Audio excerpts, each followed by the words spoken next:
A general westward migration of the races was going on in northern Europe throughout the Dark Ages, and it did not stop in England with the arrival of the English. As they had harried the Britons, so various tribes of Northmen now harried them. These Scandinavian barbarians had moved southward over the Danish peninsula, but were probably turned back by the powerful Germanic Empire of Charlemagne. And in the 8th century they began to attack the eastern coast of England. In the middle of the 9th century, they began making settlements instead of mere raids, and the Danes, the most vigorous of all the Northmen, speedily overpowered the northern and eastern members of the Heptarchy. Alfred came to the throne of the West Saxons in 871, just as the Danes were beginning to attack Wessex itself. Alfred was one of the really great men of history, and he showed his greatness in his long and bitter struggle with the enemy. Sometimes he beat them off by superiority of force or strategy. Sometimes, when less successful, he bought them off. But they had little fear of force and less respect for treaties, and the peace, therefore, was never long. One season's campaign resulted in seemingly irretrievable disaster, and the king himself passed many weeks as a refugee, hiding in swamps and woodland. But he was secretly rallying his forces, and time was weakening the Danes. And the next season witnessed a complete turn of fortune.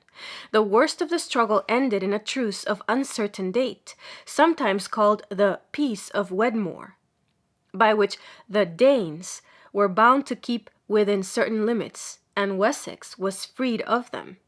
The future of England as an English rather than Danish nation was thus assured.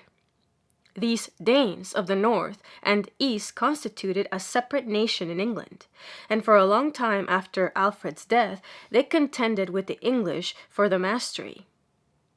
The south finally won a decisive victory at the Battle of Brunanburh in 937.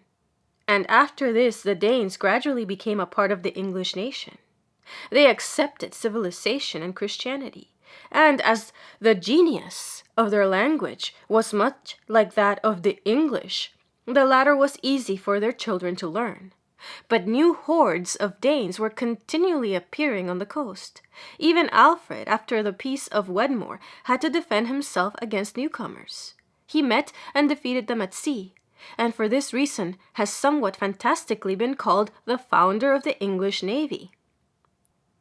Some of the later kings were less successful, and the Danish raids culminated in a sweeping conquest in 1013. English and Anglicized Northmen united against the new invaders, but they were defeated, and in 1016, Knut the Dane became undisputed king of England. This conquest, however, was military rather than national. The English army and royal family were overthrown, but the country was not overrun with foreigners. Knut was a wise ruler, and he wielded his power for all England, not for the newly arrived Danes alone. Consequently, although 3 successive Danish kings sat on the throne, England remained England, and the effect of the conquest upon its life and its later literature was surprisingly small. Britain was not the only Western country preyed upon by the Northmen. Early in the 10th century, they seized parts of the northern coast of France and made the district now called Normandy their own. As the Danes in England became English, so these Northmen or Normans in France became French. The Scandinavian, while no less hardy than the Englishman, seemed always readier to adapt himself to new ways of living. The policy of the Norman dukes was to ally themselves intimately with both France and England, and before the middle of the 11th century, the Normans and the English were therefore closely related by commerce, travel, and intermarriage. Many Normans had settled permanently in England, and some had risen to high positions of influence. Otherwise, the success of the Normans in the coming struggle could hardly have been so easy as it was. When William, the Duke of the Normans, formed the design of invading England, it was easy to find pretexts. For example, he was a cousin of the English king, and the latter promised him the succession. When, therefore, upon the king's death, the crown was given to Harold, this violated promise afforded William an argument of some practical value, though of no legal validity whatever. He sent a message demanding the throne, which was refused. Thereupon, in 1066, reinforcing his own army with adventurers from all quarters, he crossed the Channel. His undertaking had seemed to many of his advisers almost hopeless, and indeed at the Battle of Senlac, or Hastings, he narrowly escaped ruin. But the English, though they had an impregnable position, were undone by bad generalship and worse discipline. Harold was killed, and William, after this one overwhelming victory, had only to bide his time patiently until the English should themselves invite him to take the crown. The conquest was thus completed by the peaceful process of law.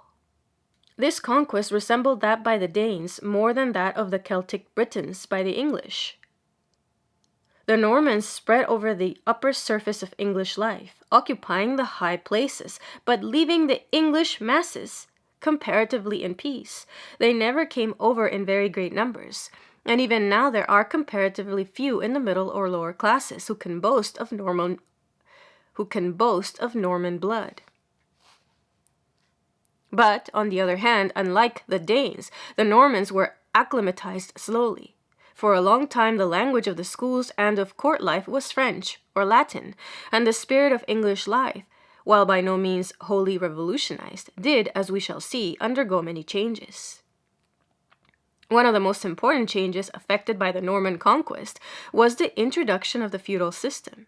This was a system of government under which every powerful lord had many vassals, tenants of his lands, who were ready to fight his battles for him, and whom he in turn was bound to protect. Each of these tenants might be lord over subtenants of his own, while the first lord was perhaps himself a tenant and vassal of the king. This system had become well developed on the continent before the conquest, but in England it had existed only in a rudimentary form. The bond between lord and tenant under the feudal system was something more than a mere contract. It was more like a contract of marriage than like a modern lease of land. The relation was commonly effected by a peculiar ceremony called commendation. The tenant uncovered his head, loosed his belt, and kneeling, with his hands between those of his lord, took a personal oath of fealty, and thus became his man or vassal. The rights of the master over his man were in some respects almost rights of property, yet in general the system involved no loss of dignity on the vassal's part.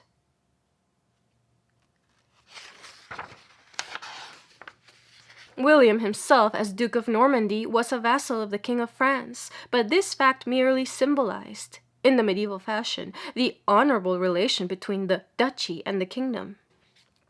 The political and military effects of the feudal system in England were far-reaching. The lands of those who opposed William at Senlac or elsewhere were confiscated and bestowed upon the conqueror's vassals. England thus became subject to him not only as king but also as feudal overlord. On the continent, William had seen that feudalism created a strong centrifugal tendency, for the great barons were often able to wield enormous power, and they were naturally often tempted to assert their virtual independence of the crown. This he sought to prevent in England by a modification of the continental system, and he accordingly required each important landowner in his new kingdom to take the oath of fealty, not merely to his immediate superior, but also to himself as supreme overlord. This precaution made it impossible for England to be split up into a number of independent seigneuries.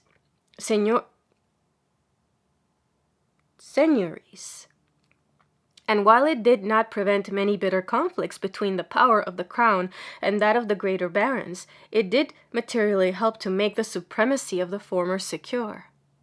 In the history of literature, however, the social workings of the feudal system are still more important.